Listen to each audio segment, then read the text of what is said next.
teman-teman, jadi pada kesempatan kali ini saya akan melakukan wawancara pada salah satu siswa IPA 10 mengenai pemilu tahun 2024. Selamat menyaksikan.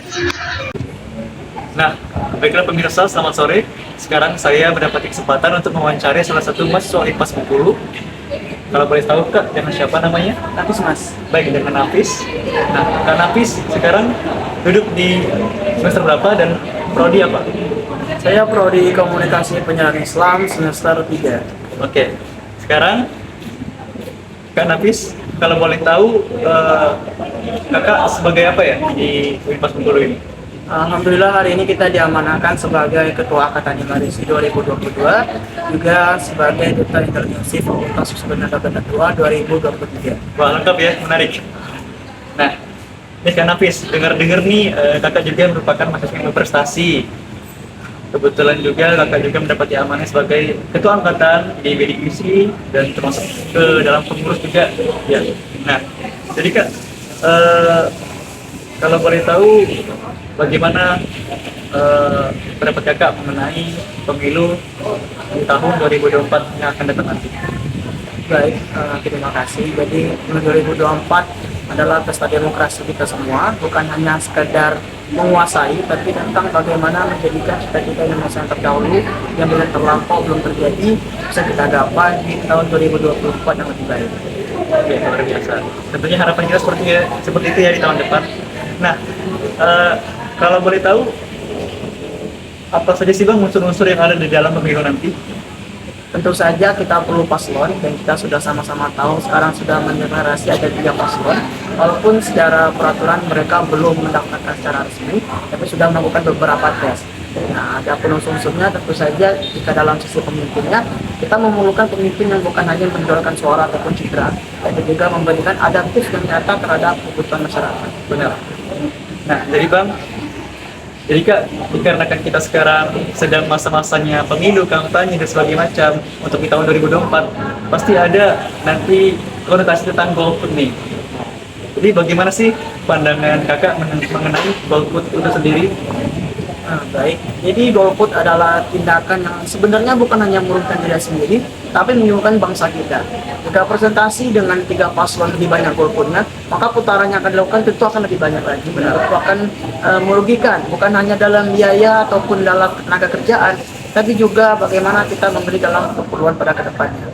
Adapun sebaiknya kita juga mempelajari setiap paslon agar benar-benar mematangkan hati kita untuk memilih satu paslon. Dan harapan saya mengenai orang-orang yang berubah hari ini adalah orang-orang yang tidak percaya diri mengenai pilihan mereka, dan mereka yang kurang mempelajari siapa saja yang hari ini siap berjuang untuk negeri. Nah, betul sekali. Tentunya para pemimpin nanti akan mewakili banyak aspirasi dari masyarakat tentunya Kak ya. Nah, terus Kak, apa sih saran dari kakak nih sebagai pemuda yang mewakili banyak dari kita nih kan ya, untuk kepada para pemimpin nanti yang terpilih? Harapan kita tetap pada satu tujuan, pada satu cita-cita, bahwa kemerdekaan bukan hanya tentang proklamator 17 Agustus, tapi benar-benar memerdekakan setiap rakyat kita. Karena hari ini kita bagaimana sistem demokrasi, jadi rakyat dan untuk rakyat. Dan harapannya bahwa demokrasi tersebut memang betul-betul memberi efek positif bagi setiap masyarakat. Tentu saja, hal ini yang paling kita tekankan adalah kebutuhan masyarakat, bukan kebutuhan pemerintah, bukan kebutuhan pemimpin, apalagi kebutuhan presiden pada suatu saat. Hari ini harapan kita bahwa angka kemiskinan benar-benar turun dan angka kemakmuran benar-benar maju. Baik, tentunya harapan kita Indonesia dari rakyat, oleh rakyat, untuk rakyat. Nah, baik. Lalu Kak, apa sih saran kakak untuk teman-teman kita nih apabila kepada pemilih pemula nih nanti untuk menggunakan hak pilihnya?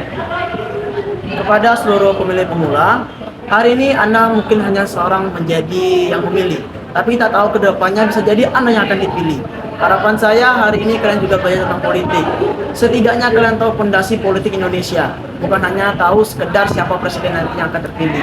Dan harapannya kita hari ini bukan hanya belajar melalui TikTok ataupun WhatsApp ataupun pesan-pesan singkat lainnya, tapi benar-benar mempelajari background setiap calon-calon presiden yang akan nanti maju. Dan harapannya kita hari ini benar-benar melek terhadap politik 2024. Nah, baik Kak, yang terakhir adalah bagaimana sih harapan kakak di dalam kontestasi pemilu tahun 2024 agar menjadi pemilu yang cerdas, pemilu yang cermat, pemilu yang adil, apalagi luber dan jurdil, damai, gembira dan seterasa.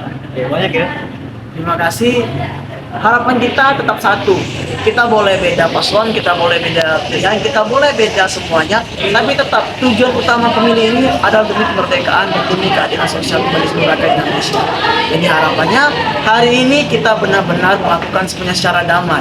Tak ada perlu ada tindakan kekerasan, apalagi sampai memutuskan tali silaturahim.